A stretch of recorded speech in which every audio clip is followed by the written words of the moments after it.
자, 그 다음에 드디어 이제 2장. 의제 설정 이론 할 거예요. 의제 설정 이론. 기억나죠? 어떻게 두 번 들을래? 그냥 나갈래요? 두 번 한 번 더 들을래요? 네. 지금 거기 그거 하고 있어요. 법령 하고 있어요. 법령. 법령 제도 법령 알았죠? 거기 지금 현재 문제풀이반을 시작 못해서 네, 문제풀이반 시작 못해서 너무 시간이 너무 그 텀이 길어가지고 거기 지금 이제 특강하고 있어요. 법령 특강하고 있어요. 우얄라요. 자, 갑니다. 의제 설정 이론 할게요. 자, 의제 설정 이론. 근데 제가 보기에는 딱 두 번 딱 들으면 두 번, 두 번. 그다음에 1.5번 선별적으로 내가 하긴 하는데 두 번 들으면 제일 좋긴 하죠. 자, 갑니다. 자, 의제 설정 이론 할게요. 의제 설정 이론은 좀 이해할 게 있어요. 이해해야 될 게 있어요. 의제 설정이라고 하는 말에서 의제라는 말을 이해를 해야 돼. 의제라고 하는 말을 이해해야 되는데 의제라고 하는 말은 문제라는 뜻이에요. 알았죠? 자, 문제. 정책은 뭐라고 했어? 정책은 뭐라고 그랬어요, 제가?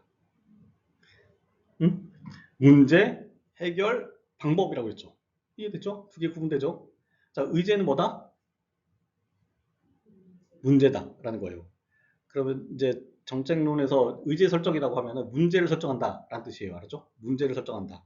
자, 의제 설정이란 말이 문제 설정이라는 말을 이해됐고, 이 의제 설정 이론은 크게 둘로 구분돼요. 자, 의제 설정 과정 이론, 그 다음에 의제 설정 참여자 이론 이렇게 구분돼요. 어떻게 구분된다? 의제 설정 과정 이론과 의제 설정 참여자 이론 이 둘로 구분돼요. 자, 의제 설정 이론도 한 문제예요, 항상. 보통 일반적으로 한 문제 정도 출제가 돼요. 아니면 요즘에는 좀 비율이 줄었긴 했는데 그래서 출제 비율이 매우 높다라고 보시면 됩니다. 자, 먼저 의제 설정 과정 이론부터 볼게요. 근데 이게 어떤 맥락이냐면 우리가 문제가 결정이 돼야 뭐가 나와요?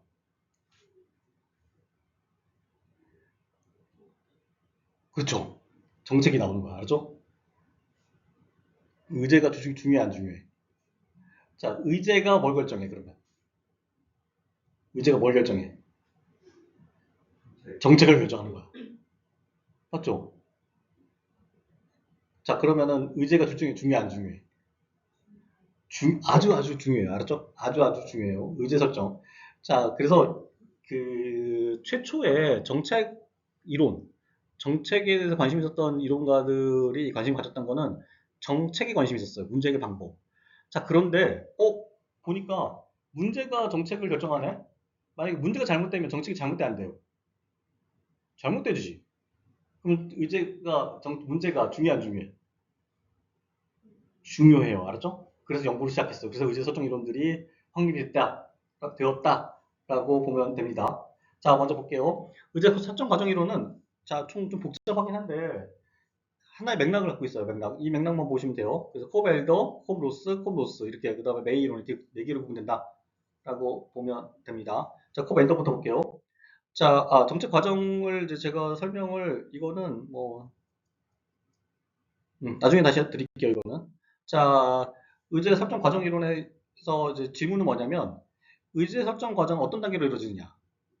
문제를 설정하는 과정은 어떻게 이루어지느냐?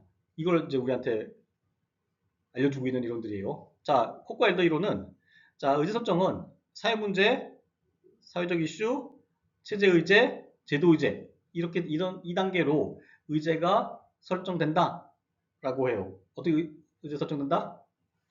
사회 문제, 사회적 이슈, 체제 의제, 제도 의제 이렇게 된다는 거예요. 자, 먼저 그러면 우리가 이게 뭔지만 알면 되겠죠. 사회 문제는 구성원들에게 고통을 주는 사안을 이제 사회 문제라고 그래요. 알죠? 사회 문제. 사회적 이슈는 집단 간 논쟁이 된 사안들이 이제 사회적 이슈다라고 해요. 됐죠? 어렵지 않죠? 자, 체제 의제 같은 경우는 사회적으로 정부의 개입이 인정된 사안. 그러니까 사회적으로 이거는 정부가 해야 된다라고 인정이 되면 체제 의제라고 그러고, 자, 이렇게 되면은 아직까지 문제는 어디에 있어요? 정부에 있어, 사회에 있어. 체제 의제 수준에서는 문제가 어느 수준까지 있어요? 지금 사회에 있죠. 자, 그런데 정부가 이건 내가 할게. 이거 내가 한번 해볼게요. 라고 하면 그 문제는 무슨 문제가 된다? 제도 의제가 된다. 라고 주장하는 이론이 콥과 엘더 이론이에요. 맞죠? 어렵지 않죠? 자, 콥과 엘더의 기본형이에요. 기본형. 자, 근데 콥과 엘더 이론 같은 건 되게 쉬워요. 사회문제 같은 경우는 이제 만약에 모기가, 맨날 제가 쓰는 표현인데, 모기가 막 많아. 모기가. 동네. 무슨 문제야? 사람들이 뭐 모기가 많아가지고 사람 잠을 못 자. 사회문제죠. 근데 이거를 막 사람들 게시판에 올려가지고, 이게 어떻게, 모기, 왜 이렇게 이 동네 왜 모기 많냐고 막. 이래. 게시판에다 막 난리 났어. 이게 무슨 문제야? 사회적 이슈야. 알았죠? 그래가지고 이제, 동사무소에서, 우리가 한번 해볼, 그 사람들이 이제 결론을 낸 거야. 이거 동사무소에서 나서야 되는 거 아니냐? 아니면 구의식에 그러니까 시청에서 나서야 되는 거 아니냐? 막 나왔어. 알았죠? 자, 그러면 이게 무슨 문제다? 체제 의제. 근데 이제 시청에서, 우리가 한번 해보겠습니다라고 하면, 제도 의제다라는 거예요. 알았죠? 근데 여기서 이제 중요한 건 뭐냐면, 체제 의제를 공중, 환경 의제, 토의 의제 같은 말이에요. 알았죠? 시험 문제가 이렇게 변경돼서 나와요. 체제 의제는 공중 의제, 환경 의제, 토의 의제 이렇게 나오고, 그 다음 제도 의제는 공식 의제, 정부 의제, 행동 의제 이렇게 불러요. 이게 이제 어려워요. 여기 좀 이게 애를 먹어야 돼. 자, 그렇게 보시면 됩니다. 자, 이게 콥과 엘더 이론이에요. 자, 그 다음 이론 볼게요. 그 다음 이론은 자, 콥과 로스 이론이야. 약간 변형되는데 약간 그 맥락이 달라요. 자, 콥과 로스는 자, 네 단계로 의제가 설정된다라고 해요. 그래서 이슈의 제기, 구체화, 확장, 진입 단계를 거쳐서 의제가 설정돼요라고 해요. 알겠죠? 어렵지 않죠? 자, 그 다음 볼게요. 그 다음 이론은 콥과 로스 이론이에요. 콥과 로스 이론. 자, 콥과 로스 이론인데 이거는 자, 콥과 로스가 뭐라고 주장했어? 정책 의제는 어떻게 결정된다? 앞에서. 앞에서 사회 문제, 사회적 이슈, 그 다음에 체제, 제도 이렇게 한다고 그랬죠. 근데 그거를 변형을 줬어. 변형을 했어. 알았죠? 이 콥과 로스 이론이에요. 두 번째 콥과 로스 이론이에요.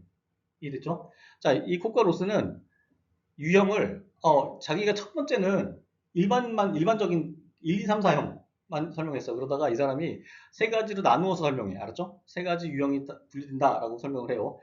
그 세 가지가 첫 번째가 뭐냐면 외부 주도형이야. 외부 주도형은 자, 외부 집단이 의제 설정을 주도할 경우에는 사회 문제, 사회적 이슈, 체제 의제, 제도 의제로 의제가 설정된다라고 주장해요. 이건 기본형이야, 기본형이 아니야. 기본형이야, 알았죠? 기본형. 이것을 외부 주도형이다라고 불러요. 됐죠? 자, 두 번째. 자, 콥과로스는 왜 정책 담당자들이 의제 설정을 주도할 경우에는 사회 문제가 제도 의제가 되고, 제도 의제가 몇 번째야? 1, 2, 3, 4 중에. 네 번째. 자, 첫 번째 사회 문제가 바로 어디로 간다? 네 번째로 갔고, 자, 갔어요. 그리고 나서 다시 공중의제 단계로 이루어진다. 라는 거예요. 근데 이거 그러면은 갔다가 다시 돌아오는 거잖아. 정부제로 네 번째로 갔다가 다시 돌아오는 거죠. 이거는 뭐냐면, 자, 공무원들이 의제를 결정했어요. 그러면 이거를 자기들이 결정하면 다 돼야 안 돼. 누군가의 지지가 있어야 돼, 없어야 돼. 주민들의 지지가 있어야 돼, 없어야 돼. 있어야 돼. 그래서, 야, 이거 문제 아니야? 우리가 해야 되는 문제 아니야? 라고 소개하는 거야. 알았죠? 그 과정에서 시민들이, 이거 너희들 해도 된다. 라고 하게 되면 뭘 받은 거야?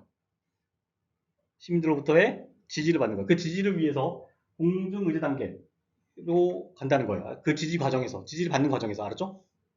이해됐죠? 어렵지 않죠? 자, 그 다음에 이제 제일 어려운 게 뭐냐면 내부적 분양이에요. 내부적 분양.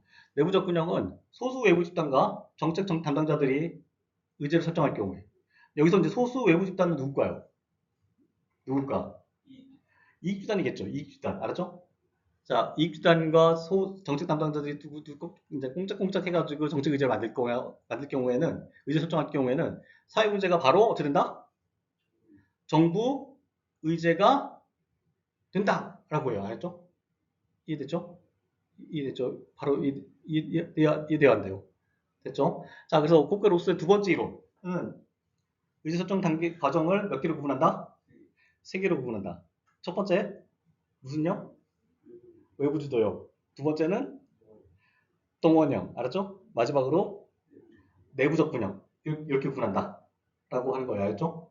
자, 외부 주도형은 몇 번으로 간다? 순서가 1, 2, 3, 4로 간다. 알았죠? 기본형에 1, 2, 3, 4로 간다. 그 다음에 동원형은 1, 4, 3으로 간다. 됐죠? 그 다음에 내부적 분형은 1, 4. 알았죠? 자, 1, 4 하고 나서 다른 후속 작업이 있다 없다? 없어요. 왜 그러냐면, 자, 소수 외부 집단이, 입 집단이 의제를 설정했어. 근데 이걸 사람한테 알려줘도 안 알려줘도 돼. 알려주면 큰일 나지. 맞죠? 그럼 자기 마음대로 못하잖아. 그래서 후속 절차가 있다 없다? 없어요. 알았죠? 이것을 내부 접근형이다 라고 보면 됩니다. 이해됐죠? 자, 그 다음에 이제 중요한 게 뭐냐면 메이의 의제 설정 유형이 있어요. 그 밑에. 요거는 나중에 알았죠? 다시 여러분들하고 시험 그러니까 문제 풀 때 다시 한번 정리 한번 할게요. 알았죠? 자, 여기까지 됐어요.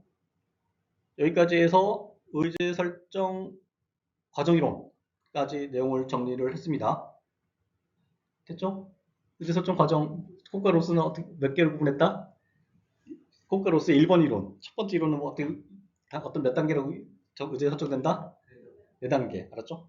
그거만 꼭 기억하시면 돼요. 알았죠? 자, 그 다음 코가 로스 두 번째 이론에서는 유형이 몇 가지다? 3가지다. 3가지. 알았죠? 무슨 형, 무슨 형, 무슨 형. 외부형, 내부형, 동원형. 알았죠? 외우기 쉬운 거는 내부, 외부, 동원 이렇게 하면 돼요. 알았죠? 근데 실제로는 전체적 순서상으로는 맥락상으로는 외부, 동원, 내부 이렇게 가야 돼요. 알았죠? 그렇게 이해하시면 됩니다. 자, 그러면 잠깐 쉬었다가 다시 할게요. 알았죠? 잠깐 쉴게요. 그 다음 이론이 이제 의제 설정 이론에서 두 번째 파트가 의제 설정 참여자 이론이 됩니다. 의제 설정 참여자 이론. 자, 그러면 의제 설정에 누가 참여하느냐가 주제가 되겠죠. 자, 그러면 여러분들은 여기서는 이제 누구를 중점적으로 봐야 됩니다. 이해되죠? 어렵지 않죠? 자, 여기 아까 앞에서 지금 표가 있었는데 그 표를 넘어오는 바람에 다시 뒤로 못 가가지고 좀 먼저 설명을 드리면 누가 의제 설정해야 될까라고 하는 이 질문에 대해서 답을 하고 있는 거는 크게 권력 모형하고 자, 네트워크 모형, 정책 네트워크 모형으로 이제 구분된다라고 보면 돼요. 이 두 개로 구분된다라고 보시면 됩니다. 거기 표 있죠? 앞에 거기 두 개 크게 나눠져서 보시면 되고 자, 권력 모형은 다시 크게 두로 나눠져요. 그러니까 우리가 공부를 할 때 범주화를 시켜야 돼요. 그냥 다 나열시키면 머릿속에 못 기억을 해요. 범주화를 하면 되는데 권력 모형은 엘리트 모형과 다원주의로 구분돼요. 무엇과 무엇으로 구분된다? 엘리트와 다원주의로 구분된다라고 보면 돼요. 자, 그럼 이제 그런 맥락에서 하나씩 이론을 공부해 나갈 거예요. 여기서 공부할 때는 뭘 중점적으로 봐야 되냐면 누구를 중점적으로 머릿속에 기억하고 계시면 돼요. 자, 권력 모형의 첫 번째 이론은 이제 엘리트 이론이고 엘리트 이론의 첫 번째 이론이 고전적 엘리트 이론이에요. 고전적 엘리트 이론. 자, 고전적 엘리트 이론은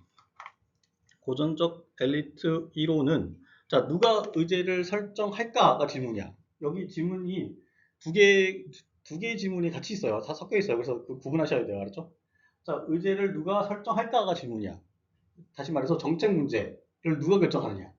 정책이 막 나오는데 그 문제 누가 결정했을까가 궁금했던 거야. 사람들이. 자, 그거에 대해서 답을 하고 있는 이론이 고전적 엘리트 이론이에요. 첫 번째. 고전적 엘리트 이론은 소수의 엘리트가 의제를 설정한다라고 주장을 해요. 자, 누가 의제를 설정한다? 엘리트 이론은 소수의 엘리트가 의제를 설정한다라고 주장해요. 자, 여기서 고전적 엘리트 이론들은 엘리트는 동질한 집단으로 인식한다는 거예요. 동질한 집단. 엘리트라고 하는 걔네들은 굉장히 유사한 놈들이 엘리트를 구성한다는 거야. 알죠? 자, 유사한 사회적 배경, 가치관, 이해관계를 갖고 있다라고 봤고, 자, 엘리트가 되게 재밌는 게 특징적인 게 뭐냐면 고전적 엘리트 이론가들이 엘리트를 어떻게 봤냐면 엘리트는 무책임하다. 알았죠? 무책임하고 이기적으로 의제를 설정한다라고 주장을 해요. 알았죠? 자, 그러면 엘리트가 의제 설정하면 좋아요, 안 좋아요? 안 좋은 거죠. 계속 그렇게 보신 거예요. 그렇게 본 거예요. 여기 대표적인 인물, 이 고전적 엘리트 이론을 주장했던 대표적인 인물은 자, 모스카, 파레토, 미체스 이 세 사람이에요. 이게 시험 문제에 출제되니까 유심히 기억하시면 되고 미체스는 과두제의 철칙이라는 거를 주장을 했어요. 여기서 과두가 누굴까요? 그러면 엘리트를 말해요. 과두라고 하는 거죠. 알았죠? 과두가 엘리트를 말한다라고 보면 됩니다. 자, 엘리트 이론 이게 기본형이에요. 두 번째 이제 엘리트 이론은 미국의 엘리트 이론이에요. 미국 엘리트 이론. 자, 미국 엘리트 이론은 둘로 나눠져요. 하나는 밀스의 지휘적 군법과 헌터의 명성적 군법 둘로 보면 돼요. 자, 밀스의 지휘적 군법은 미국 사회에서는 자, 기업체, 군, 정치, 주요 지위에 있는 인물들이 의제를 설정한다 라고 주장해요. 의제를 누가 설정한다? 자, 기업체, 군, 정치 분야의 주요 지위에 있는 인물들이 의제를 설정한다 라고 주장을 해요. 자, 이걸 이제 그림으로 그리면 이런 거예요. 이제 자, 기업체라고 있고, 그 다음에 군이 이렇게 있고, 그 다음에 이렇게 정치가 있겠죠? 여기에는 주요 지위, 얘가 주요 지위예요. 얘들이 의제를 설정한다 라고 본 거예요. 그리고 얘들을 뭐로 본 거예요, 얘들은? 미체스는 엘리트로 본 거야, 알았죠? 자, 이해됐죠? 그래서 이거 지위적 군법이다 라고 해요. 주요 지위에 있는 애들이 엘리트가 돼서 의지를 설정한다 라고 보면 돼요. 자, 성격이 바뀌었어, 안 바뀌었어? 고전적 엘리트론과 그 미국의 엘리트론은 성격이 바뀌었어, 안 바뀌었어요? 조금 바뀌었어요. 왜냐하면 걔네들은 동질하다 본 거야. 유사한 성격을 갖고 있다. 근데 얘네들은 성격이 유사히 안 해. 성격이 다르죠. 군, 정치 다 성격이 다르잖아. 그런데 뭐가 같다는 거야? 얘들이. 이해관계가 같다는 거야. 성질은 다르지만 얘들이 이해관계가 같다고 본 거야. 알았죠? 이해되죠? 자, 그 다음 두 번째 이론이, 그 미국의 엘리트 이론의 두 번째 이론이 헌터 이론이에요. 헌터 이론. 이거를 이제 명성적 군법이다라고 불러요. 자, 볼게요. 이 헌터는 이렇게 주장해요. 근데 이거 그 되게 허전하잖아. 행정학계 복잡한 이론들을 비교했을 때 되게 허접하잖아요. 허접한 이론이잖아. 근데 허접한 이론이 시험 문제 나올까 안 나와요? 이게 많이 나와요. 은근히 많이 나와요. 알았죠? 그래서 좀 강조해서 보는 겁니다. 자, 헌터는 이렇게 주장해요. 애틀란타 지역에서는 자, 응집력과 동료 의식이 강한 협력적 기업 엘리트들이 의제를 설정합니다라고 주장해요. 알았죠? 누가 의제를 설정하냐라고 했을 때 애틀란타에서는 이렇게 주장해. 됐죠? 됐죠? 자, 그리고 이 헌터는 그 담배 자욱한 방에서 정책을 결정한다라고 묘사를 했어요. 알았죠? 담배 자욱한 방은 뭐 하는 방이야? 어? 회의실? 밀실. 아, 포커 치는 방이에요. 포커 치방. 포커 치는 방을 밀실, 그러니까 담배 자욱한 방이라 본 거예요. 옛날에는 이제 포커를 치면서 담배를 피면서 뭘 마셨어? 위스키를 마셨겠죠? 미국에서는. 알았죠? 자, 그 포커판에서 뭐가 결정된다?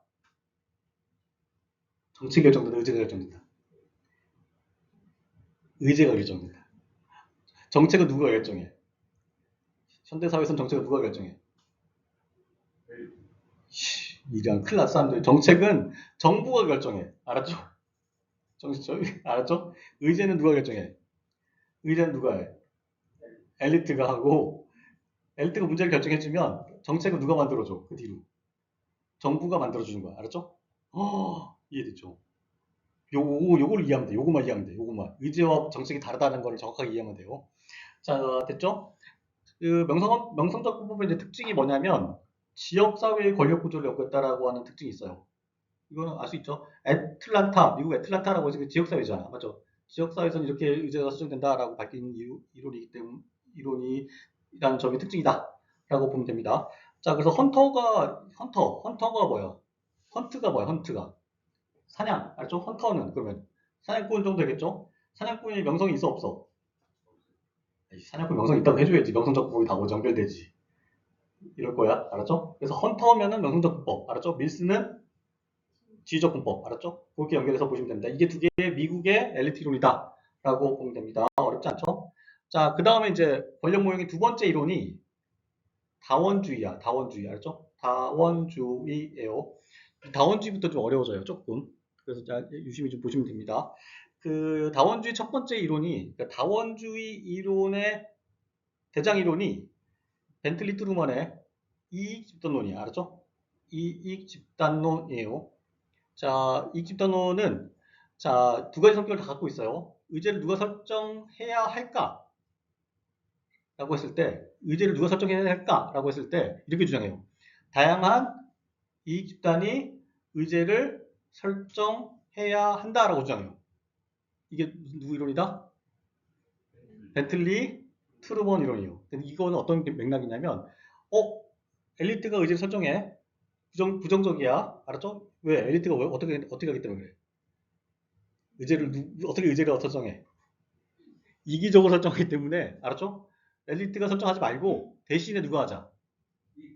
이익 집단이 하자고 주장하는 이론이, 알았죠? 벤틀리 트루먼의 이익 집단론이 되는 거예요. 알았죠? 됐죠? 자, 그런데 이제 또 하나 문제가 있어요. 이거를 그냥 하면은 이익 집단론의 의미가 없었을 거야. 근데 이익 집단론을 이렇게 주장하면서 어떻게 주장을 하냐면 이익 집단도 사실은 누구의 이익을 추구해? 자기의 이익을 추구하죠.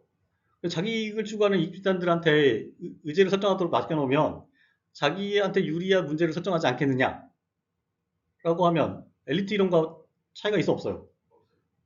엘리트나 이익 집단이나 그놈이 그놈이잖아. 그럼 공격당하잖아. 그래서 그 공격을 방어하기 위해서 세 가지 방어 장치를 마련해요. 그래서 이게 이 이론 자체가 의미가 있는 거야.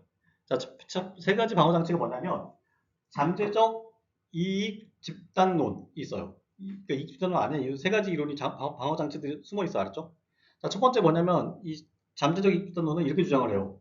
자, 정책 결정자는 자, 잠재 집단의 고려로 특정 소수의 이익의 실현에 소극적이다. 라고 주장을 해요.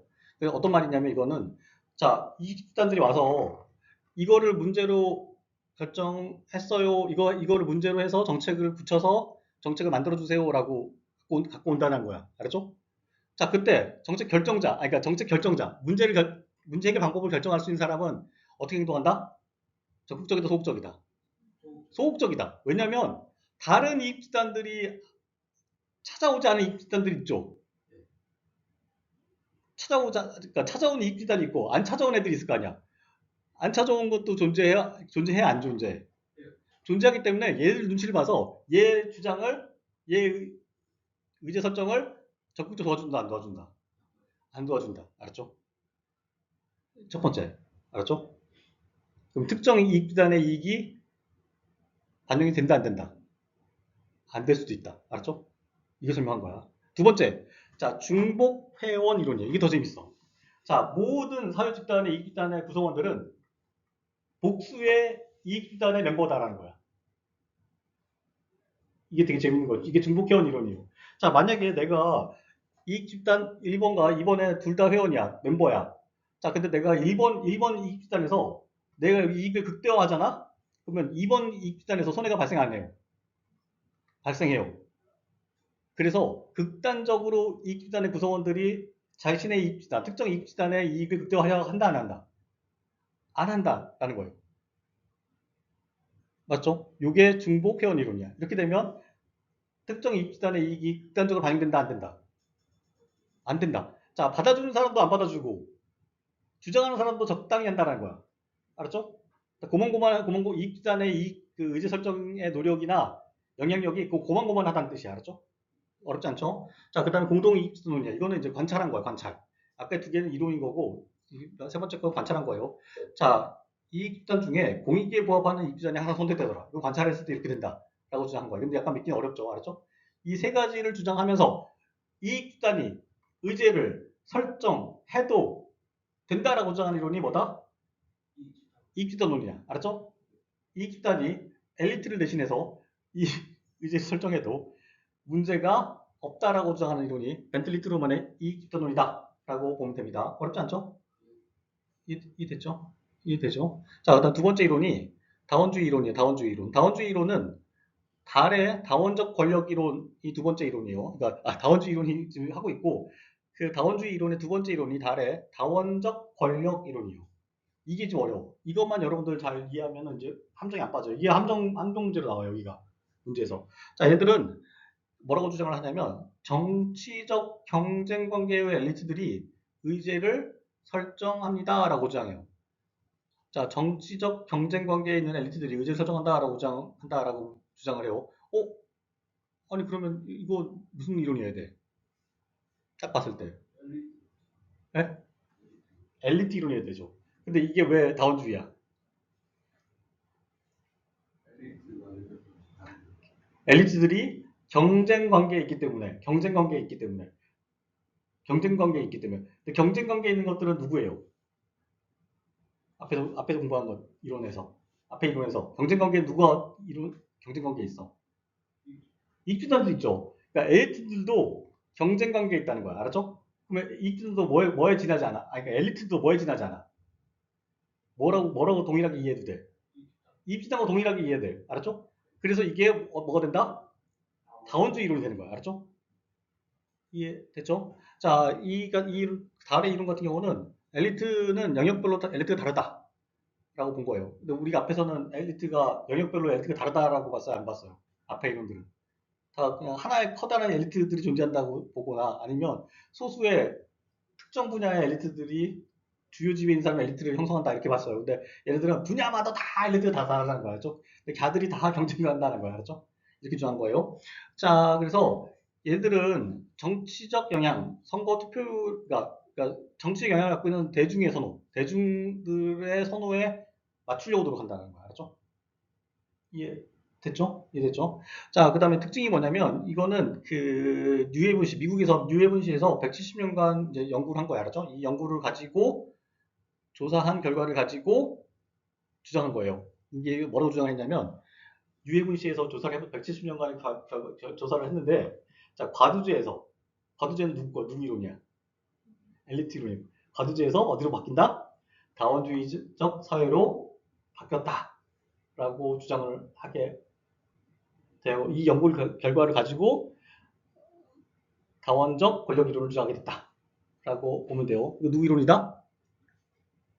누구 이론이다? 달의 이론이다라고 보시면 돼요. 자, 그래서 만약에 달에 이렇게 나와요. 자, 엘리트 막 나와. 그럼 이거 막 달의 이론을 설명하려면 뭐가 나와야 돼? 단어가 무슨 단어가 나와야 돼?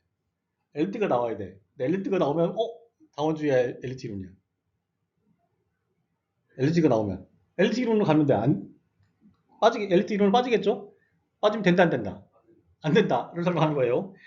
이해됐죠? 이해됐죠? 어렵지 않죠? 자, 이익 집단론을 주장한 사람은 누구다? 벤틀리와 트루먼, 그 다음에 다원적 권리를 주장한 사람은 딸이다 라고 보시면 됩니다. 자, 이제 드디어 이제 넘어갑니다. 자, 우리가 그래서 권력 이론은 양대축, 무슨 이론과 무슨 이론? 엘리트 이론과 다원주의, 이게 양대축을 한 거예요. 근데 여기에 이론이 두 개가 붙어요. 신 엘리트, 신다원주의가 붙어요. 알았죠? 그걸 여기에서 보시고 나머지 스키다시 정리하시면 돼요. 자, 그 첫 번째 이론이 신엘리트 이론이에요. 그러니까 엘리트 이론을 변형시킨 게 신엘리트 이론이에요. 자, 신엘리트 이론을 주장한 사람은 바흐라우 바르츠예요. 이거는 시험제 출제 빈도가 거의 지분율이 의제설정 이론에서 거짓말 좀 보태서 30% 정도 돼요. 지분율이. 그러니까 의제설정 이론에서 시험제 몇 문제 나온다고 그랬어, 제가. 네, 우리 쉽게 생각하면. 한 문제. 10번 시험 보면 몇 번 나온다, 이거는? 3번 나온다. 라고 보시면 돼요. 지분이 가장 높아요. 자, 얘들 뭐라고 주장을 하냐면, 의제 설정을 누가 하냐? 라고 했을 때 이렇게 주장해요. 엘리트가 의제 설정한다. 이건 누구랑 똑같아? 엘리트 이론이랑 똑같아요. 알죠? 근데 엘리트가 무의사 결정을 통해서 의제를 설정합니다. 라고 주장해요. 알죠? 자, 우리가 그러면 뭘 정확히 알고 있으면 돼요? 여기서. 무의사 결정을 정확히 알고 있으면 돼요. 알았죠? 무의사 결정. 자, 무의사 결정은 자, 다른 의제 설정 시도에 대한 무력화. 알았죠? 다른 집단들이 의제를 설정하려고 하겠죠. 이것들을 무력화시키는 방법을 통해서 의지를 설정한다는 거야. 자, 볼게요. 자, 엘리트가 존재하고 막 여러 사회 집단 구성원도 존재해. 다른 사람들이 의제를 설정하는 것을 다 박살내버려. 그럼 누구 의제가 설정돼? 자기가 누구야?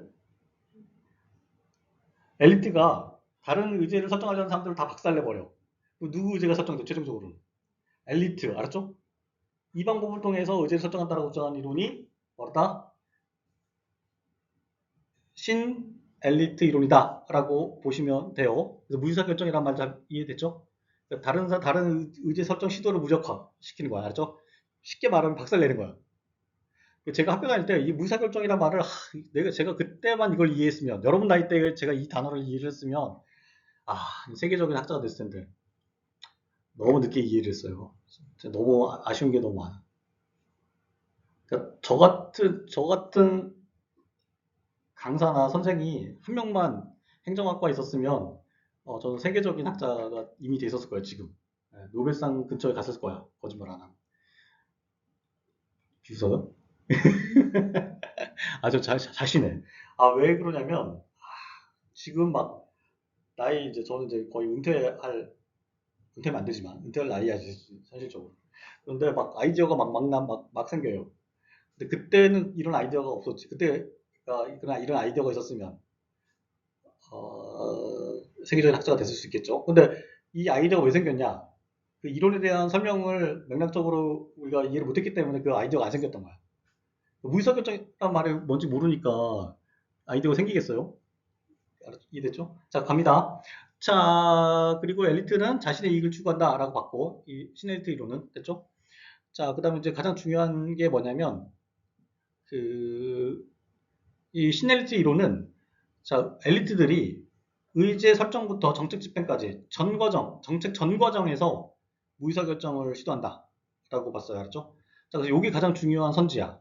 시험제로 치면, 시험제 나오면은 전 과정, 알았죠? 요거 유심 보셔야 돼요. 자, 그 다음에 이 바흐라우 바라츠가 신엘리트 이론을 주장한 그러니까 뭐 출처가 뭐냐면 권력의 두 얼굴이라고 하는 게 출처예요. 알았죠? 권력이 두 얼굴이. 요거까지 기억하고 계시면 돼요. 자, 근데 우리가 이제 그러면 이제 마지막으로 이해될 게 뭐냐면 무의사결정 수단이에요. 그러니까 다른 사람들의 의제 설정 시도를 무력화시키는 방법이 뭐가 있느냐라는 거야. 그러니까 바흐라우 바라츠는 이렇게 주장해요. 네 가지가 있다. 첫 번째 폭력, 알았죠? 자, 그 다음에 폭력은 쉽죠? 자, 어떤 거냐면 여러분들 이거 뭐 극단적인지 모르겠지만 자, 엘리트들이 어떤 특정한 땅에 개발하고 싶어. 근데 거기 세입자들이 와서 데모해. 자, 가장 쓰는 방법이 뭐야? 어떤 방법을 써? 세입자들이 막 데모하고 있어. 이러면 어떻게? 폭력 쓰지. 폭력 쓰죠. 이거는 제가 눈으로 봤기 때문에 뭐 명확해요. 알았죠? 자, 폭력을 써요. 자, 이제 여기서부터 중요한 건 이거 두 번째게요. 적응적 흡수라는 게 있어요. 이거는 혜택을 박탈하거나 새로운 이익을 매수하는 방법. 알았죠? 이것을 적응적 흡수라고 불러요. 자, 그 다음에 편견을 동원하는 거야. 자, 누군가가 막 다른 의제를 막 설정하려고 그래. 뭐 데모해. 걔네들한테 뭐라고 낙인을 찍어. 편견을 동원해. 대부분 낙인을 찍는 건데 뭐라고 찍을까요? 우리나라에서는. 응? 우리나라에서는 빨갱이를 찍어요. 알았죠? 이게 낙인이야. 그러면 빨갱이라고 하는 지칭을 받으면 그 사람들이 의제를 설정하려는 시도가 무력화될까 안 될까요? 되죠? 쟤도 빨갱이인가 말고 들어주려고 그럴까 안 들어주려고 그럴까? 안 들어줘. 알았죠? 그래서 편견의 동원, 낙인도 중요한 의사결정 수단이다. 라고 보면 돼요. 자, 그 다음에 마지막. 규칙의 절차의 재편성. 이거는 이제 간접적 방법에 해당하는데, 규칙과 절차를 바꿔버리는 거 알죠? 자, 바꿔버리면, 자, 의제 설정하려고 하는 시도들을 다르게 되잖아. 맞죠? 근데 의제 설정을 시도하려고 하는 사람들은 사회적으로 뭐, 유력한 사람도 있겠지만, 불리한 사람도 있어, 없어요? 불리한 사람도 있어요, 없어요? 불리한 사람도 있겠죠? 근데 만약에 절차를 바꿔버렸어. 규칙을 바꿔버리면. 다시 절차를 따르려면 자원이 들어가, 안 들어가? 들어가죠. 근데 자원이 한정적일 경우에 못하겠죠. 알았죠? 그렇게 되면 의제설정 시도가 스스로 못하게 되는 일이 벌어져요. 알았죠? 자, 그래서 이 바흐라우 바라츠는 네 가지 방법을 통해서 엘리트들이 뭘 한다? 무의사결정을 해서 자신들의 의사를, 자신들의 의제로 결정한다. 라고 주장한 거예요. 알았죠? 이해됐죠? 이해됐죠? 어렵지 않죠? 자, 그 다음 이론은 권력 모형의 신다원주의예요. 신다원주의. 아까 말씀드렸죠? 권력 모형은 두 개로 구분된다. 그러니까 엘리트 다원. 신엘리트, 신다원. 알았죠? 그 신다원이에요. 자, 신다원. 사람 이름 같다, 신다원. 이름 괜찮다, 신다원. 자, 신다원주의 이론은 이렇게 주장해요. 자, 자본주의 사회에서는, 자, 기업 집단이 의제를 설정해요라고 주장해요. 알았죠? 자본주의 사회에서 누가 의제를 설정한다? 기업 집단이 한다. 알았죠? 기존의 다원주의는 누가 의제 설정한다고 그랬어? 이익 집단이 하다고 했죠. 근데 자본주의 사회에서는 그 이익 집단 중에 기업 집단의 의제를 설정한다. 라고 하게 된 거야. 알았죠? 약간 좁힌 거 안 좁힌 거야. 실레이트 이론, 엘리트 이론을, 다원주의 이론을 좁힌 거, 그러니까 범위를 좁힌 거 안 좁힌 거예요. 좁혔어. 알았죠? 됐죠? 왜 그러냐면 자본주의 사회에서는 뭐가 가장 중요해요? 자본주의에서 가장 중요한 건 돈인데 그 돈이라고 하는 말을 고급스럽게 말하면 자본 제일 중요한 건 뭐냐면 가치를 생산하는 게 자본주의에서 가장 중요해요. 가치를 생산하는 게 자본주의에서 가장 중요해요. 근데 자본주의 사회에서는 그러면 현대 사회에서는 이런 가치 생산하는 데 가장 중요한 사회에서는 가치를 누가 생산해? 기업이 생산하죠. 맞죠? 그래서 기업이 의제를 설정한다 라고 봐요. 알죠? 이게 누구 이론이다? 신다원주의 이론이다 라고 보면 돼요. 자, 그리고 정부는 자, 이게 되게 중요해요. 과거에 다원주의 이론은 이익집단이 의제를 설정하기 때문에 정부는 어떻게 돼? 뭐 하고 있어야 돼? 정부는 짜쳐 있어야 돼? 적극적으로 행동해야 돼? 짜쳐 있어야지. 알았죠? 이익집단이 의제를 설정하니까 정부는 뭐 하고 있어야 돼? 가만히 있어야겠지. 짜쳐 있어야겠죠. 근데 얘들은 바꿨어요. 알았죠? 자, 만약에 기업 집단의 의제를 설정하게 되면 민주성이 훼손될까 안 될까요? 훼손돼. 알았죠? 기업 집단이 이익을 극대화하기 위해 하다 보면 어떤 일이 벌어져? 노동, 인권 이런 거 약화될까요? 강화될까요? 약화돼요. 알았죠? 알았죠?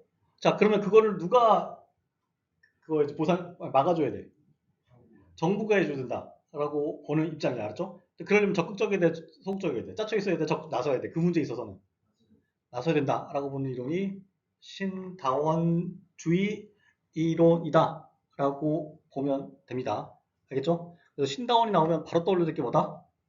신다원이라고 말하면 의제 설정 누가 기업 집단 여기까지 연결해야 돼. 알았죠? 그 뒤에 붙어 있는 게 뭐다? 정부는 그러면 뭐 한다?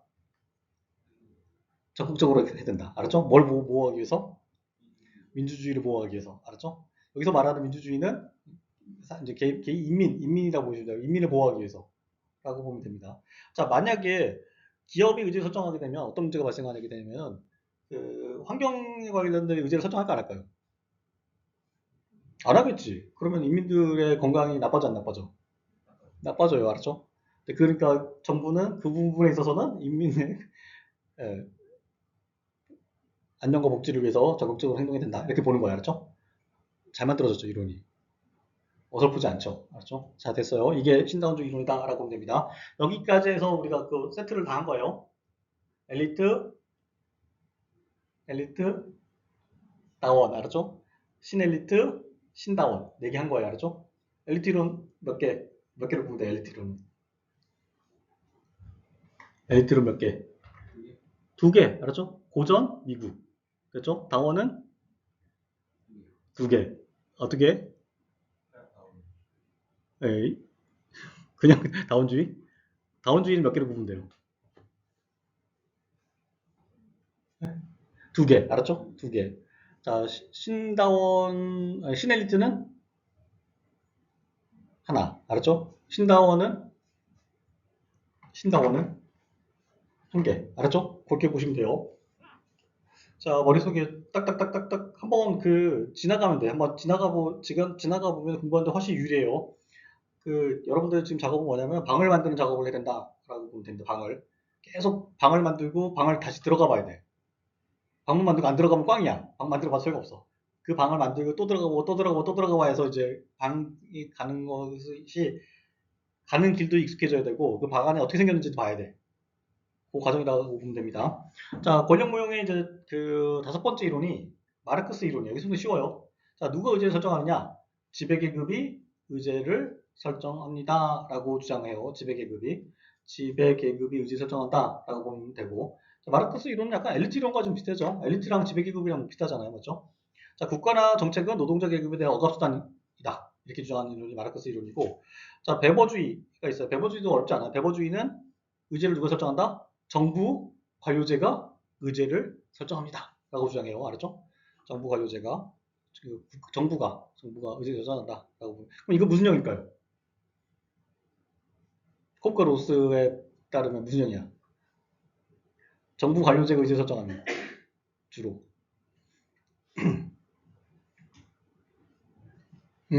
외부형일까요? 내부형일까요? 동원형일까요? 동원형. 동원형이나 내부형 뭐 비슷하겠죠, 알았죠? 됐죠? 그렇게 보시면 돼요. 자, 그런데 이제 그 발보주의는 국가나 정부를 이상적으로 봤어요. 얘네들이 뭐 딴짓하지 않을 거다라고 봤기 때문에 뭘 봐줘 그러면 협잡하지 않을 거다. 특정 이익에 협잡하지 않는다. 정부는 이런 이상적인 그 관점이 있었기 때문에 그러면 동원형은 빠져요, 안 빠져요? 내부형이 빠져, 안 빠져? 동원형이 빠져, 내부형이 빠져? 내부형이 빠져요. 알았죠? 자, 그렇게 보시면 돼요. 자, 이해된 거 맞죠? 갑니데이. 자, 그다음 볼게요. 자, 그다음에 이제 권력 모형에서 이제 가장 중요한 게 이제 우리가 기습 그 예의주시해야 될 게 뭐냐면 조합주의예요. 조합주의. 조합주의. 조합주의는 둘로 나눠져요. 하나는 국가조합주의와 사회조합주의로 구분돼요. 두 개로 구분돼요. 자, 국가조합주의는 누가 의제를 설정해야 하느냐가 질문이야. 이 질문에 대해서 자, 국가주도 이익 대표 체제가 의제를 설정해야 됩니다라고 주장해요. 자, 누가 의제를 설정한다? 국가주도 이익 대표 체제가 의제를 설정해야 된다라는 거예요. 자, 그럼 이익 대표 체제가 뭔지를 우리가 알면 되겠죠. 이익 대표 체제는 국가와 지배적 이익단의 연합을 이익 대표 체제라고 불러요. 자, 무엇과 무엇의 연합이 대표 체제다? 자, 누구와 누가 의제를 해야 된다? 아, 자, 이익 대표 체제는 누구와 누가 결합된 거다? 아, 진짜 뭐 하는 거야? 자, 국가와 지배적 이익 집단이 결합된 상태를 이익 대표 체제라고 부른다. 라는 거예요. 자, 그러면 조합주의에는 우리가 앞에서 했던 권력 모형, 앞에서 나왔던 이론들을 섞어놓은 거잖아. 맞죠? 이익 대표 체제에서 이익 집단은 누구 거야? 누구 아이디어야? 이익 집단은 누구 거야? 누구 거? 누구 이론에서 나온 거야? 나온 데서 나온 거죠. 알았죠? 자, 국가는 어디서 나왔어요? 국가는 그러니까 국가와 엘리트는 달라요. 알았죠? 달라요. 자, 그러면 아까도 어디서 나왔어? 관료제에서 나왔죠. 거기서 정부 국가가 해야 된다고 했죠. 이 두 가지가 결합되어 있는 형태다라고 볼 수 있어요. 특징적인 거는 이익대표 체제에 들어가는 이익집단은 어중이 떠중이다 아니다. 어중이 떠중이 아니에요. 지배적인, 알았죠? 대표적인 이익단이 들어오는 거예요. 알았죠? 자, 근데 국가조합주의 같은 경우는 이 이익대표 체제를 누가 주도하느냐? 국가가 주도하는 이익대표 체제가 의제 설정이 됐다라고 주장해요. 알겠죠? 자, 이 대표적인 사례가 이탈리아 파시스트 조합주의예요. 됐죠? 자, 이해 됐어요? 안 됐어요? 됐죠? 자, 그다음 두 번째 사회조합주의는 자, 사회가 주도하는 이익 대표 체제가 의제를 설정이 된다라고 주장해요. 알죠? 자, 대표적인 사례가 이제 서구 자본주의 국가에서 이런 것들이 그러니까 사회조합주의가 그러니까 대표적인 사례라고 할 수 있어요. 알았죠? 특징 같은 경우는 자유주의적 조합주의에 해당한다라고 하게 돼요. 이건 대표적인 사례가 어떤 거냐면 일전에 스웨덴 같은 나라에서 어떤 일이 벌어졌냐면 노동자들이 지금 스웨덴 되게 선진국이잖아. 막 아름다운 나라잖아요. 근데 그 전에는 안 그랬어요. 그 전에는. 그래서 스웨덴 같은 나라에서 어떤 일이 벌어졌냐면 노동자 데모를 엄청 많이 했어. 알았죠? 자, 그러면 나라가 돌아가 안 돌아가? 맨날 데모하고 막 이래. 그러면 나라가 제대로 돌아가 안 돌아가? 안 돌아가. 그래가지고 결단을 내려.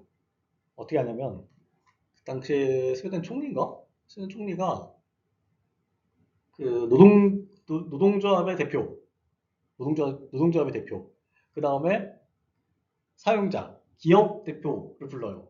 어디로 부른다? 별장에 불러. 별장에 불렀어요. 그래 불러가지고 거기서 몇 날 며칠간 회의를 해요. 회의라기보다 뭐 이야기도 하고 밥도 먹고 술도 마시고 막 맨날 몇 날 며칠을 해요. 그런 과정을 이건 대표적인 거지. 상징적인 거지. 이런 과정을 거쳐서 대타협을 해요. 스웨덴에서. 자, 어떤 타협을 하냐면 노동쟁의를 줄이고 그 다음에 사용자, 기업 측도 양보하고 이 과정을 거쳐요. 대타협을 해. 3자가. 요게 딱 뭐야, 요게. 그 별장에 모여있던 이 3자가 뭘 말해? 이걸 뭐라고 불러? 어? 이걸 뭐라 불러? 이 3자가 모여있는 거를. 말했잖아. 이럴 거야 진짜. 봐봐요. 총리랑 노동조합의 대표랑 기업 대표가 모였어. 이거 뭐라 불러? 이거를 뭐라 불러? 이거를 이 3자가 모여있는 걸 뭐라 불러? 이익 대표 체제라고 부르잖아. 이거를. 이럴 거야? 공부를 하는 거야, 안 하는 거야? 듣는 거야, 아닌 거야, 지금? 거의 다 흘렸어. 알았죠? 이걸 이익 대표 체제 불러. 그 세 명이 3자가 모여있는 것 자체가 이익 대표 체제, 알았죠? 됐죠? 봐봐요. 이제 스웨덴이 성공했어, 안 했어? 이 모양이, 이 모델이. 성공했어요. 그래가지고 이거를 우리나라가 따라한다, 안 따라한다? 따라해요. 알았죠? 따라해. 우리나라는 지금은 명칭이 몰랐는데 노사정위원회라는 게 있었어. 노사정위원회. 노사정위원회 볼게요. 노는 누구야? 노동자. 사는 기업. 정은 정부. 3자 모여서 노사정위원회라는 거 만들어. 여기 이 노사정위원회가 뭐야? 이익 대표 체제야. 알았죠? 자, 여기서 뭘 결정하냐면, 여기서 뭐 결정해요? 뭐 데모할 거냐, 뭐 노동 임금 같은 거 결정해. 알았죠? 자, 근데 이제 화딱지 나면 어떻게 돼? 참여한다, 안 한다? 참여한다, 안 한다? 안 해버려. 알았죠? 이런 식이야. 근데 사실은 우리나라 잘 안 돌아가지만 서구에서 성공한 사례가 있어. 이걸 보고 우리나라 따라한 거야. 알았죠? 자, 우리나라에서 이걸 하자고 하는 얘기는 무슨 이론을 따른 거야, 그러면? 결과적으로. 노사정위원회 했다는 얘기는 무슨 이론을 따른 거야? 조합주의를 따른 거야. 알았죠? 조합주의를 따른 거예요. 근데 노사정위원회에서 정부가 막 이래라 저래라 못하고 일반적으로 둘이 막 해요. 그래서 우리나라도 사회조합주의를 따른 거다라고 보면 됩니다. 이 조합주의가 그럴듯해, 아니면 그럴듯해? 그럴듯해요. 알았죠? 그럴듯해서 굉장한 인기를 끌었는데 우리나라에서는 성공했다, 실패했다. 현재까지는 실패다라고 보면 돼요. 자, 조합주의에서 핵심 단어는 뭐야? 조합주의에서 핵심 단어는 이익대표 체제. 알았죠? 이익대표 체제. 이익대표 체제는 누가 결합한다? 국가, 정부와 이익주단. 이익주단 중에 어중이 떠중이. 예, 어, 그러니까 뭐 일타. 그러니까 일타란 게 아니고 뭐라고 그러지? 일단 대빵 이익주단들만 모이는 거 알았죠? 됐죠? 자, 여기까지 했죠? 그러면 우리 여기까지 했으니까 좀 쉬었다가 다시 또 진행을 할게요. 있죠? 자, 머릿속에 싹 그림이 그려져, 권력 모형이 모형이 그려져, 안 그려져요? 그려지죠? 알았죠? 큰 구도는 권력 모형은 무슨 이론과 무슨 이론으로 구분된다? 엘리트와 다원. 알았죠? 이거만 놓치지 않으면 돼요. 자, 엘리트 모형은 누가 의지를 설정한다? 엘리트. 알았죠? 그렇지. 야, 얼마나 친절해. 이론 안에 정답을 숨겨놨잖아. 그냥 써놨잖아. 알았죠? 다원주의는 이집단. 알았죠? 이집단. 다원주의는 이집단의 의지를 설정해야 한다. 라고 주장한 이론이에요. 그 다원이라고 하는 말은 다자란 뜻이에요. 다자. 다원이라고 하는. 다자. 근데 우리가 다자가 있는 게 뭐야? 사회적으로 다자가 있는 게 뭐야? 엘리트는 일자야, 다자야? 일자지. 다자가 있는 거는 뭐야? 다자가 있는 거는 이집단이야. 알았죠? 이집단이 다자잖아. 맞죠? 그렇게 이해하시면 돼요. 실레이트를 이루는 누가 의제를 설정한다? 엘리트가. 역시 엘리트가. 알았죠? 무슨 방법을 통해서? 무의사 결정을 통해서. 이해됐죠? 됐죠? 자, 다원주의 이론은 누가 의제를 설정한다? 기업 집단. 오케이. 끝. 알았죠? 자, 사회조합주의는 누가 의제를 설정해야 한다? 이 대표 체제가. 이 대표 체제가 의제 설정입니다. 누가 주도하는? 사회조합주의 같은 경우는 사회가 주도하는. 알았죠? 그렇게 구분하시면 돼요. 대표적인 사례는 서구 사회. 아까 제가 말한 스웨덴 사례가 대표적인 사례다라고 보면 돼요. 우리나라도 사회조합주의의 영향을 받아서 뭔가 해보려고 그러는데 잘 안 된다까지 알고 계시면 됩니다. 자, 그럼 5분 쉬었다가 또 진도 나갈게요. 쉬겠습니다.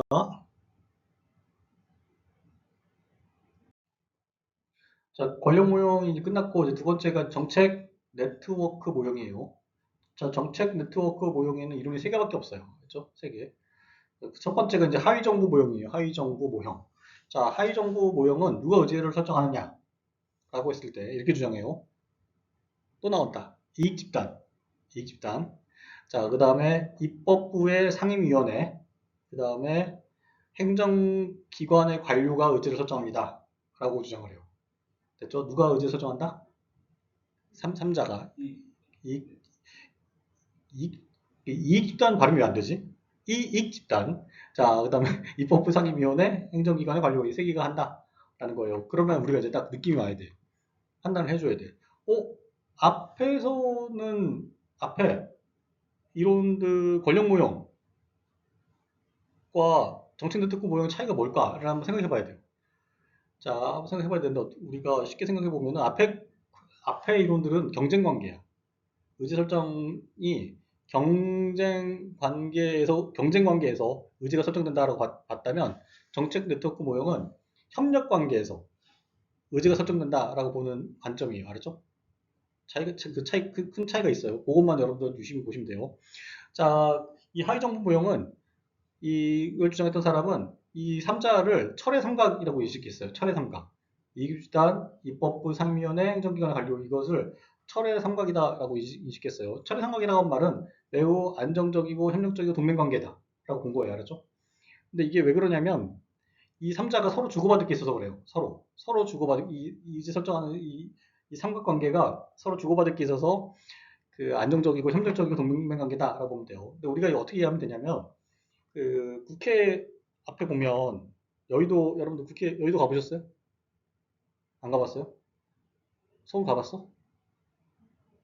가봤어요? 네. 국회 앞에 가면은 여의도에 가면은 지하에 가면 뭐가 있어요? 지하나 뭐 몇 층 가면 좋은 뭐가 있어? 일식집이 있어요. 알았죠?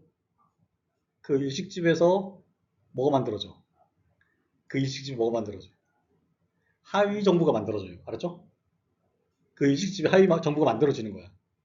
자, 그럼 그 일식집에 누가 와? 이익주당 오시고, 그 다음에 누구 오셔? 국회의원 오시고, 그 다음에 공무원도 오시는 거야. 알았죠? 그 세 개 모여서 그 일식집 안에서 뭐가 만들어져? 그 일식집 방 안에서 하위 정부 만들어진다. 라고 보는 거예요. 그거 안에서 거기서 뭐 해? 뭘 결정해? 아니, 의제를 결정해. 알았죠? 의제를 결정한다. 라고 보는 입장이 하위 정부 모형이다. 라고 보면 됩니다. 자, 하위 정부 모형에서는 이 정책 분야별로 하위 정부가 만들어진다. 라고 본 거예요. 그러면 어떻게 만들어질까요? 입법부의 상임위원회별로 만들어지겠지. 일반적으로. 상임위원회라고 했으니까. 상임위원회가 몇 개 있어? 많죠? 그 상임위원회는 하위정부가 만들어지는 거예요. 정부는 하나지만 그 정부 밑으로 막 하위정부 만들어진다는 뜻이고 이 특징이 뭐냐면 대통령이 국정체고 책임자가 관심 없는 분야에서 만들어진다라는 거예요. 대통령이 관심 있는 분야에 하위정부 만들어질 수 있어 없어? 대통령이 관심 있는 분야에서 하위정부 만들 수 있어 없어? 없지. 대통령이 눈 뜨고 쳐다보고 앉아있는데 어떤 국회의원이 하위 정보를 만들어가지고 텐트 쳐가지고 있잖아 거기서 싸움짝 할 수 있겠어. 못한다는 뜻이야. 알았죠? 이해됐죠? 자, 이제 이론의 한계점이 뭐가 있냐면 그 시민사회의 확대, 그러니까 이익집단의 증가로 경쟁 상황, 경쟁이 너무 치열한 경우에는 특정 이익집단이 이 견제가 있어서 하위 정부를 구성하기 힘들다라는 거예요. 여기만 들어가면 여기에 저 이익집단에만 하위 정부만 들어가면 일단 가능성이 높아져 안 높아져요? 의제를 설정하는 데 있어서 높아져요. 알았죠? 근데 저기 들어가려고 하는데 만약 경쟁자가 너무 많아. 그럼 저기 들어가려고 하는데 내가 들어가려고 하는데 내 자리를 잡아당길까 안 당길까요? 당기겠죠. 좀 하위 정보 형성이 돼 안 돼? 안 돼요. 알았죠? 그래서 이 입장이 너무 많은 경우에 안 된다. 하위 정보는 안 만들어진다. 하위 정보가 만들어지지 않으면은 하위 정부 그 모형은 성립한다 안 한다. 안 하긴다라고 보면 돼요. 자, 그 다음에 그 국회의원들이 소관 업무의 중첩 상황에서는 낮은 타당성을 보인다라는 거예요. 근데 국회의원들이 상임위원회가 복수야 단수야 일반적으로 복수예 복수 알았죠? 자, 여기도 들어가 저기도 들어가. 그럼 여기 아까 똑같아요. 중복회원 이런 거 똑같아. 특정 이수단을 밀어줄 수 있어 없어? 없어요. 맞죠? 되죠? 자, 그래서 국회의원들 소관 업무 중첩 상황에서 낮은 타당성을 갖는다. 밀어줄 수 없으면은 텐트를 칠 수 있다 없다. 없어요. 밀어줄 수 있게 텐트를 칠 수 있는 거야. 알았죠? 자, 그 다음에 정책 문제가 복잡한 상황에서 낮은 타당성을 갖고 있다. 라는 거예요. 정책 문제가 막 여러 상임위원회에 걸쳐 있는 문제 같은 경우는 별도 텐트를 칠 수 있다 없다. 하위 정보를 만들 수 있다 없다. 없다가 되는 거예요. 알겠죠? 어렵지 않죠? 이게 기본형이에요. 자, 하위 정보 보형 기본형이다라고 보시면 되고. 자, 그 다음 이론이 이슈 네트워크, 이슈 연결망, 정책 인증망 이론이에요. 이거 여기서 좀 보셔야 돼요. 자, 이슈 네트워크 이론은 이슈 네트워크가 의제를 설정한다라고 주장을 해요. 자, 누가 의제를 설정한다? 이슈 네트워크가 의제를 설정한다라는 거예요. 자, 여기서 이제 이슈 네트워크를 이해를 해야 되는데 이슈 네트워크가 많이 나온다. 바로 또 떠오르는 게 뭐냐면 특정 영역의 이해 관계자를 이슈 네트워크라 불러요. 특정 영역의 이해 관계자, 이해 관계가 있는 사람들의 집합이 이슈 네트워크라는 거야. 알았죠? 자, 그럼 중요한 게 뭐냐면 어떤 특정 영역에서 이해 관계가 있는 사람들이 많겠죠. 소수야, 복수야, 다수야. 다수겠죠. 더 중요한 건 뭐냐면 이해관계가 같을까 다를까요? 이해관계 정도가 그 다수가 같을까 다를까요? 서로 다 달라요. 알았죠? 이게 특징이야. 자, 그래서 어중이 떠중이들이 다 모여있는데 다 이해관계가 다 달라. 알았죠? 자, 특정 문제에 이해관계가 아주 큰 사람도 있고 이해관계자도 있을 수 있고 어떤 사람은 그냥 관심만 있는 정도의 이해관계가 있을 수도 있어요. 알았죠? 자, 그래서 이해관계 정도가 다 다르다라고 보면 됩니다. 자, 이슈 네트워크는 경제계, 경찰계, 관계, 학계, 언론계 인사들 포함한다. 알았죠? 광범위해요. 자, 그 다음에 이슈 네트워크는 개방적이면 경계가 모호하다라고 할 수 있어요. 알았죠? 자, 이슈 네트워크에서는 특징을 봐야 돼. 이슈 네트워크 이론을 주장한 사람들이 생각한 이슈 네트워크가 뭔지를 이제 우리가 유심히 봐야 돼. 이게 시험 문제 나와요. 자, 일단은 교환 및 권력 관계가 자, 일부 참여자만 교환할 수 있는 자원을 보유하고 있다. 그렇죠? 어중이 떠중이들 중에 일부만 그 교환할 수 있는 자원을 보유하고 있고, 자, 권력 배분이 불균등하다. 그렇죠. 그러니까 그 자원이 다 다르니까 권력 관계도 불균등하겠죠. 자, 접촉 빈도는 유동적이고 유동적인 접촉 빈도를 갖고 있다라는 거예요. 그러니까 뭐, 자, 앞에서 말하는 하위 정부는 공동체 의식이 있을까 없을까요? 공동체 의식이 있겠지. 생각해봐요. 맛있는 횟집, 일본 일식집에서 앉아가지고 밥을 먹으면 공동체 의식이 생겨 안 생겨? 생기겠지. 분위기 좋은 데만 앉아서 맛있는 회 먹으면 공동체 의식이 생기겠죠. 근데 이 사람들은 어중이 떠중이 모여가지고 막 정신 없어. 이 사람들 공동체 의식이 생겨 안 생겨? 안 생겨요. 알았죠? 그렇게 보시면 되고. 자, 예측 가능성에서는 예측 가능성이 높을까요? 낮을까요? 얘들은. 예측 가능성이 낮아요. 알았죠? 너무 어중이 떠중이들 있어서 얘네들이 어떠한 의제를 설정할지를 알 수가 없어요. 알았죠? 됐죠? 자, 그 다음 게임의 유형이 뭐냐면 영합 게임 혹은 네거티브 게임이라 불러요. 영합 게임이라고 하면서 저는 이제 정합성 게임이라 불러요. 그러니까 제로성 게임이라 불러요. 제로성 게임. 이거 수업 시간에 들어본 적 있죠? 제로성 게임은. 자, 게임을 막 해. 게임을 했는데 이익과 손해가 있겠죠? 이익과 손해가 있는데 각자 이익과 손해가 있어요. 그걸 합산을 딱 했을 때 0 나오는 경우가 있어요. 0. 이걸 제로성 게임이라 불러. 알았죠? 자, 근데 마이너스가 나오는 경우를 네거티브 게임이라 불러요. 알았죠?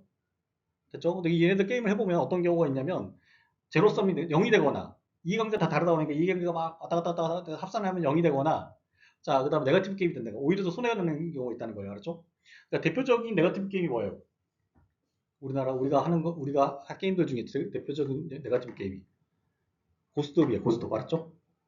고스톱이 대표적인 네거티브 게임이에요. 왜 네거티브 게임이냐면 그래서 누구는 제로섬 게임이라고 얘기하는데 네거티브 게임이야. 왜 그러냐면 게임을 막 해요. 자, 그럼 그 안에서 판도는 제로가 돼, 안 돼? 판도는. 판도는 제로가 되잖아. 딴 사람이 있으면 이런 사람이 있겠죠. 이익과 손해가 딱 합치면 0이 되지. 근데 뭐가 들어가 거기에? 뭐가 더 손해가 발생해? 뭐가 발생해? 이제 우리가 돈으로만 저 화투를 뭐로도 쳐?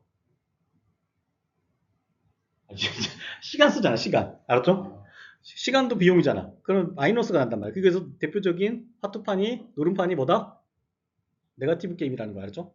이해됐죠? 자, 네거티브 게임이 이해됐죠? 근데 이 이슈 네트워크 자체가 무슨 게임이다?